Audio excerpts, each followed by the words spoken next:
60 ఏండ్లు కొట్లాడినాం, ఉద్యమాలు చేసినాం, ఎందరో బిడ్డలు ప్రాణత్యాగాలు చేసిరు.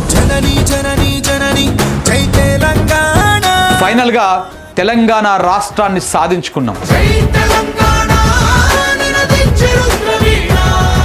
నీళ్లు, నిధులు, నియామకాలు అనే స్లోగన్స్ తో తెచ్చుకున్న తెలంగాణలో మనకు నిధుల సోయి వచ్చింది, నియామకాల సోయి కూడా వచ్చింది. మరి నీళ్ల సోయి ఎందుకు రాలేదు, ఎందుకు వస్తలేదు? అసలు కృష్ణా గోదావరి నదుల్లో మన వాటా ఎంత?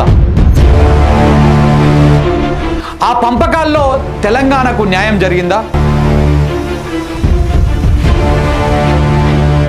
హైదరాబాద్ స్టేట్గా ఉన్నప్పుడు ఎన్ని ప్రాజెక్టులు కట్టాలని అనుకున్నారు? ఏపీలో విలీనమయ్యాక జరిగినటువంటి కుట్ర ఏంటి? ఉమ్మడి రాష్ట్రంలో జరిగిన నష్టం ఏంటి? తెలంగాణ వచ్చిన తర్వాత కేసీఆర్ చేసిందేంటి? ప్రాజెక్టుల రీడిజైనింగ్ ఎందుకు చేయాల్సి వచ్చింది? అసలు తెలంగాణకు నీళ్ల సోయి ఎందుకు రాలే? నీళ్ల సోయి వరుస కథనాలు అతి త్వరలో మీ న్యూస్ లైన్ తెలుగులో. Don't miss.